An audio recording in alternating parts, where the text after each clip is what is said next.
good. My name is Alex. I have an Instagram and also a YouTube Love Sugar Show. And I want to thank you for coming on to the show today. Thank you. My name is Dave. I play guitar in a band called Spread the Disease. Awesome. Well, we're excited to go over this. I listened to the album and there's a lot of things I definitely want to get into for sure. Okay. But the first question that I ask anyone that I ever interview is, how's everything going? Not just, in your music life, but also in your personal life as well, because that's really important too. Oh, how's it going? Good. I just moved cities. I was in Montreal for 4 years. Went back to school, and now I moved to back to the Toronto area because I'm doing a master's degree in the fall. So things are going great. That's always exciting, right? Yeah. Yep. What are you getting your master's degree in? Fine arts, MFA. Okay, awesome. Well, good luck with that. Hope it goes smoothly.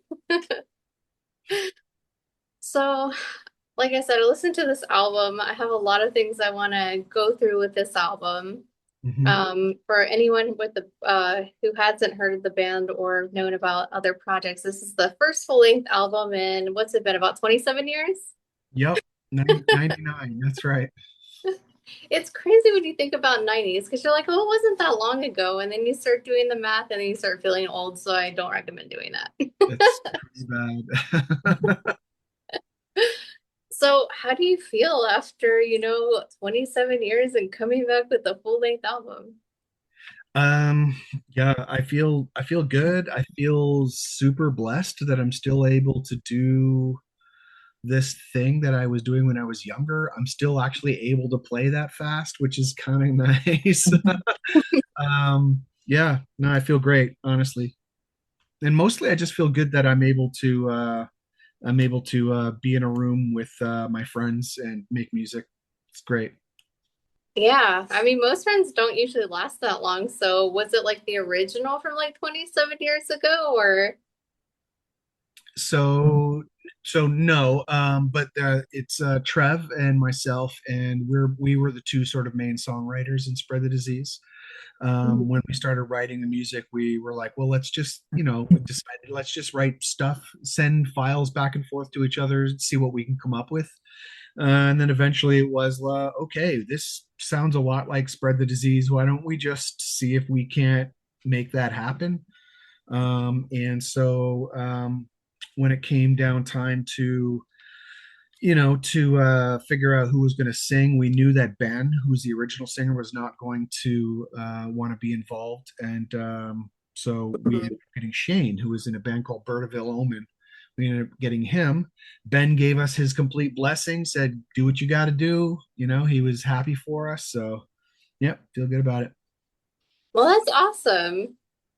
And what did you do, I guess, for that whole time? Because 27 years is quite a time frame. I know you talked about going to school, going to college, but that's a long time to just kind of sit and then be like, okay, it's time to do another album. Yeah, okay. Well, geez, long story short, okay, let's see. I ended up I've been in many projects and bands since then, but the majority of my time was spent. I moved to Philadelphia, got married, and ended up. I was a licensed plumber, and I ended up working a lot of those years and not really doing anything artistic or music Mhm. related. Because when you work those kind of crazy hours in a very physically demanding job, you just don't have the time or care to be creative. Yeah. After my inevitable, I say inevitable now, but after my divorce and moving back, and then realizing that I wanted to go back to school and to finally put in the effort to do this thing that I really wanted to do, which was printmaking and art. Hmm. I went back to school, and yeah, and while I was in school, like Trev and I were talking, and we just decided to start writing music together with no real end in mind. Because we had always been playing. I had put out a record previous to that called Omen Ostra, which I'm super stoked about, and I did a project. I did another project called Die in the Light. So I've been making music, but not in not in a way where I was like, I'm definitely going to make this happen. We're definitely going to play shows, get together, do this thing, because I was not in a place for that. I was too busy crushing it in school in order for me to, take the time out to go and travel, 400 miles to go and practice or whatever. So now that I'm in the Toronto area back again, it's just easy for me to travel to where we need to be so that we can jam, and it's going well, super well. That's awesome. So it kind of sounds like you're finding yourself and going back into things that you love and your passions. That's it. You got it. That's awesome. So I have to ask, for someone who hasn't heard it before, how would you describe this album to them? Like, what kind of feelings will they get when they listen to it? Oh, it's a dark record for sure. It's even in the title, the darkness, the dread, the suffering. It it's even the layout is dark, the photography is dark, the music is dark, but it's metal for sure. I would say that's more on the black metal end of things, but it's sort of a mix between hardcore, black metal, a little bit of death metal in there too. Um, Hmm. yeah, dark. That's what. That's all I know. Do In other words, the opposite of my personality. and do you think it was dark because of maybe events that happened, or was it just like you like this music, so you just enjoy it, or what kind of like emotions did you put into this album? Yeah, so on some level, while the music was demanding a dark aesthetic and a dark title, and then the lyrics are not so light either. Hmm. Um, for me, it resonates in that way too because I have fibromyalgia, which is sort of a pain condition that my body's always in, and there were Yeah. years, there were years there where I was just in bed a lot, where I was not able to do anything like play guitar or do anything at all. And so the depression that happens when you're in a space like that, in a place like that, is something that you don't want to go through very often. So to me, it was cathartic. It was sort of like a reminder, like the darkness, the dread, the suffering is a reminder to me personally of that Hmm. place that I really want to avoid going forward, because I have too much life left to live than to hang around in bed all day. So. I agree. I think it's okay to hang around in bed for like a day or two, but you got Yeah. to get out after that. Yes. Yeah, when you have fibromyalgia, you're just too exhausted anyway to do that. So I had Yeah. to I had to change my life a lot, get on some meds and whatever, just do a lot of like I started exercising and eating well and all of that stuff. So now I'm feeling a whole lot better. Not perfect, obviously, but Yeah. I feel well enough to be able to pick up my guitar and play, and instead of it sitting in its case for years on end. So Well, that's awesome. I'm glad yeah, you're doing better because that yeah. that sounds terrible. It was not That's good. awful. Sorry. Do you think this would be a good album though for someone who maybe is in a similar situation or maybe like in a dark place too? I mean, I think that's always the hope, right? Like, how it hits other people or how it affects other people on some level isn't really my business. But at the same time, I always hope to have even though it's a dark record, I always hope to have a positive effect on people in general. It's just sort of a matter of just like cosmic karma. Like you just don't want to leave negativity in the world in that way. And so the thing is even though the record is dark, when I was young and I was coming up listening to punk rock and hardcore and metal, it was Hmm. the darker stuff that I resonated with, not because it was turning me into a dark human, but because it felt cathartic, like a heavy blanket of sound over top of me, and it was just like it felt comforting. And it is for people who don't quite understand that there is this kind of comfort that happens when there's something so overwhelming in its darkness, where it just makes you feel sort of like you understand, people, or you understand another human a little bit better because of that darkness. Hmm. So yeah, again, you don't quite understand it unless you've sort of gone through it. But I hope that someone comes out of listening to this record and doesn't think the world is shit, but in fact thinks the opposite, you know? So, Yeah, I mean, to me, I feel like especially like the darker, like angrier albums, I feel yeah. like, for me, when I listen to it, it's like I take all the anger, like maybe I had a crap day and I'm like, oh, that person pissed me off, I'm still upset, and I put it in the music. And then after I'm Yeah. done the album, I'm like, I feel so much better. Yeah, it's like it's there's like an element of therapy to it, right? There's it's just getting it out. If you keep a secret in long enough, that secret ends up eating you away somehow. So it's like on some level, if you have these feelings that aren't so positive, if you get them out, then it's even though it's metaphorical, you're still getting them out, and it can only be good to let it out. And someone's watching this is like, okay, I have a secret. I feel like he's talking to me. Amazing.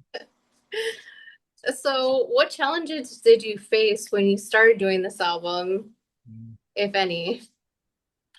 Well, this album took a long time. It's been 2.5 years since we started. Like it takes a long time to write music. It takes a long time to get it recorded, mixed, et cetera, et cetera. Hmm. Um, there were challenges. There was some traveling that had to be done in order to record. Yeah, just a lot of long distance challenges that you wouldn't have if you were in the same city. But I would say that artistically, there were very few challenges. It just felt natural. It felt like this is what I should be doing. It felt like I'm doing this with people that I like and that I appreciate and enjoy and respect. Um, Hmm. so yeah, artistically, no challenges for me whatsoever. It's just a matter of time. It's a matter of convincing people to put the time in sometimes because life gets in the way. You have kids, a career, whatever. uh, Yeah. yeah, stuff like that. Just more administrative challenges than anything. Well, that's awesome because once you were like, oh, I hang out a block, I wasn't sure what to write. So long distance, not a bad challenge. Totally. It helps when you appreciate and like the people you work with. Yeah, because otherwise you're like, oh man, I have to talk to him today. I guess I'll push it out as far as I can. Yeah, totally. So I know you said like the album took about 2.5 years. When did you kind of Mhm. like start writing it, and what did it start with? Was it like a lyric, a feeling, a riff? Yeah, actually, that's a really great question because that's exactly I start everything I do now with a feeling. So I will essentially say, I want to try and recreate this feeling in some music. And I will go out of my way to try and find the best way of making that feeling happen. And so with the Spread the Disease record, I wanted it to be punishing in a way that the old records were punishing, but I wanted the new one to be a lot more vicious and punishing sounding. In the Mhm. same way, for example, when I listen to old Dumu Borger or something like that, I'm like, oh my God, this is so punishing. This Yeah. is crazy. So that was kind of it. Like it was the feeling that I was trying to capture more than anything. So Well, that's awesome. mhm. So since it's been like a long time coming and we have this full-length album, what are you most excited for fans to hear in the album? No. So a lot of thought was put into how the album what goes from beginning to end. And while I wanted the album to be punishing, I wanted there to be breaks in between so that there was a little bit of a rest. And so there's a lot of sound design that happens in the album, Mhm. sort of like interludes, so that when the next thing comes, you're not so your central nervous system isn't already jacked up from the punishment you just got from the song before. There's a little bit of a break. So would you say like you kind of designed the album, I guess, to be listened to like from the beginning to the end versus like skipping around, or do you think it's like okay either way? Well, the first way you said it is 100% what I designed it, but then again, it's not my business what how people listen to music. So if you want to listen to things backwards or one song at a time, then do whatever you want to do. It's all good. Yeah, personally, I tried both ways because I'm always curious, like which way Mhm. flows better. I like Yeah. listening from beginning to end because I felt like it flowed better than versus Mhm. just like jumping around. I'm like, this just it was great, but it wasn't the same experience. Absolutely agreed. I'm a child of listening to Pink Floyd, and Pink Floyd does exactly that with their records. Just have this incredible flow. And so, this is the comes back to this sense of like wanting things to be a little bit more nuanced. So I Hmm. wanted there to be a flow in the way that maybe perhaps some metal records don't have flow. I wanted there to be a flow in the same way that um, space rock bands have flow between their songs and in their songs. So it's a different approach than it's more artistic approach to writing records now than it was when we were younger. So For sure. I feel like this generation has TikTok, so it's hard for them to like focus, but I'm like, you have to listen to an album from start to finish. There's no other yes, experience like it. I have said that, but just include "Animals" by Pink Floyd, and I have said that so many times. You have to listen to "Animals" from beginning to end, and you'll get it. So I'm curious to know on this album, what is like your favorite song and why that song? I know it's always hard because you love them all, but which one like stands out the most to you? I think that "Light Opaque" is probably my favorite. I think it's the first one on there. Yeah. Yes. I'm thinking yes. Hold My on. memory is good, but it's not that good. Yeah, yeah. I know. Me too. It's not like I had anything to do with this record. Yeah, it is "Light Opaque." um, and because Light Opaque, it has that sound design element at the beginning, but once it really hits in, it's that very first riff that I'm trying to that's the feeling I'm trying to evoke throughout the record. That very first really fast riff. Um, Mhm. and the other songs have that too, but that one to me is the one where when we were writing, I was like, okay, this is it. Like this is the sort of pinnacle of the stuff that I want to do. Like this is right there. Mhm. So yeah, I would say "Light Opaque" was the very first song on the record. I like that one too. I think it definitely like set the standard for like the rest of the record. So that song got me like excited to listen to the rest of it. Awesome. And I know we talked about the CD title, The Darkness, the Dread, and the Suffering, but was there like an event that inspired that, or maybe like a feeling, or maybe just where you were in life, or was it just like something in the back of your head? Yeah, like I said, it was just me going through sort of a bit of a dark time, and the some people knew I was going through that dark time, but not a lot of people, Yeah, um, because it's hard to admit, even to myself, but it's hard to admit that you have this thing that's happening to you, and you don't know what to do about it, and there's nothing to yeah, be done. There's nothing to be done about it, except just better choices in terms of like lifestyle. Um, and so to me, on some level, this is like a coming out party. Like, yes, by the way, the darkness that we're talking about on this record is biographical in insofar as I was going through some really heavy stuff. Now, lyrically, I'm pretty sure that Shane would say something perhaps differently. He's going through a different sort of time in his life yeah. that are inspiring his lyrics, but yeah.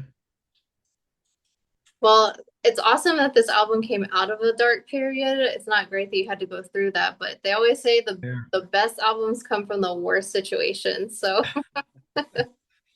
Yeah, it's like so many amazing artists were just going through hell. yeah. And one thing I also like too is like, you have the first track, which gets you excited for like the rest of the album, but then track two, and I'm sorry if I'm pronouncing this wrong, intermezzo. Yeah. What's the idea behind that? Because you listen to that and then you go through a few tracks and then you have a second version of that. So what Mhm. was like your idea, your creative process behind that? Right. So I did all of the sound design for it through another project called Die in the Light Noise, which I have. And what I wanted to do was it's sort of a noise project that I have. What I wanted to do was to create something that cushioned something that balanced out and cushioned what was happening before and after it.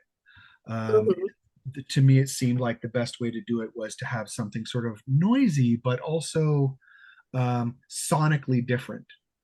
Sonically different. So there's a lot more sub bass in that stuff. There's a lot, there's Yeah. a lot more textures going on. Like I said, to me, that's like a little cushion. It's like you can only have bone on bone for so long. The intermezzos on the album are like a little cushion between the bones, so that like once you get to the jump over that little chasm to the next one, you feel good.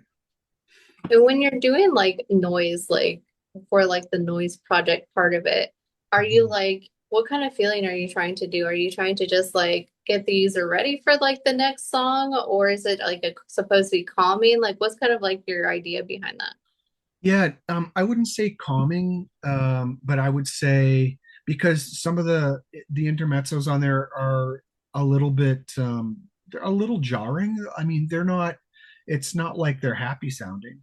Hmm. But I would say they give a different feel and a different feeling than the rest of the music, and that's really what I was going for. And in fact, what I did was I went through my whole catalog of songs, like they're not really songs, they're just noise tracks that I made. And I Hmm. went through and found the best versions, tweaked them a bunch to fit what we were doing, Hmm. and just put them in there. And it took a long time to figure out which ones were going to go because I listened to the whole album from beginning to end with the intermezzos in there, um, Yeah. as just to see the flow. So, but yeah, I don't know if I have the answer to your question. What was the feeling? I think just a cushion to separate the intensity of the rest of the music. I think it definitely did that for sure. Because like I said, I was listening to track one and then track two. I'm like, oh, okay, this is like I wasn't expecting it. Right. Then you hear some more, and then you get a little bit more of a sample, and then Yeah. it's like you finish the album. I'm like, okay, like that was nice. Yeah, I mean, it wasn't at all a matter of trying to fill up time or space on the record. It wasn't a concern for me. It Mm. was just me wanting to provide some different element. And the thing is as a band, we did that back in the '90s, and in our last record, the Sheer Force of Inertia, we did some electronic tracks that were very similar in that way. And Yeah, this is me like re-invoking our former stuff, but in a new context. awesome. Like I said, I liked it. I think it worked really well because I was not expecting it, and it just fit well together. So awesome job there. That's what happens when you get like weird artists to do heavy metal music. You get weird stuff going on. You mean you create art, something amazing. Yeah. Yes. So I'm curious which song emotionally means the most to you. Because I know it, like I said, it's a dark feeling album, but is there one song that kind of just like you resonate with emotionally? No, like it. Yeah, that's the thing is when I was younger, I was writing music from an emotional place, especially in our live delivery. And now I don't know if I don't know if I'm even approaching music in the same way. I don't think it's about an emotional feeling. I think it's about um, trying to strive for some level of excellence in myself and with other people in concert. And so, yeah, I don't know if I know how to answer the question because I don't know if I approach the songs individually or as a whole in that way. I would just say that though that as an album, it's probably the most cohesive music that the band has ever done, just in terms of songwriting, and because we're older now, so we sort of have the benefit of years of experience in writing songs. So as I would say, because of that cohesiveness, this album feels important to me in a way that perhaps maybe they have not in the past. Not that those albums, Yeah. not that I wasn't happy writing those other records, but this one, because it's cohesive in that way, feels like a more definitive statement or artistic statement than perhaps past efforts. Yeah, for sure. That definitely makes sense. Mhm. Did you have any final things to say to like older fans, newer fans, anyone interested in taking a listen to the album? I would say that if you do listen to the record and you enjoy it or don't enjoy it, get in touch with us and let us know why. That So would all be great. feedback is welcome. I What's that? said all feedback is welcome. Let's go. And I will let everyone listening to the interview know the name of the album, when it's released, and where they can listen to it or pre-order it. Yeah, so the album is Spread the Disease, and it's called The Darkness, the Dread, the Suffering. You can listen to it on either the Spread the Disease Bandcamp. Right now, there's two songs up. It will be in streaming everywhere as of July 10th. The vinyl record and the CD comes out July 10th as well. Right now, the best place to get either of those things or any of them is our record label, which is hypaethralrecords.bandcamp.com. And Hypaethral is Hypaethral. If you go there, you'll see there's all kinds of extra stuff. Our other records are all up there too. So, yeah. And are the vinyls limited edition or anything like that? Yeah, the vinyl there was only 200 pressed, so it's a pretty limited edition. Yeah, All right, guys. So you heard it, 200 only. So you want to make sure to get your hands on it. yeah, Well, it's been awesome interviewing you and getting to know about how this album was created. So I want to thank you so much for taking your time for doing the interview. no, thank you for having me. Of course. So once everything's up, I'll make sure to follow you on social media so you can share it with everyone as well. Amazing. And for anyone watching the interview, you guys know I hooked you up. I put all the links below the video, so it's one click for you and you're right there to get the album.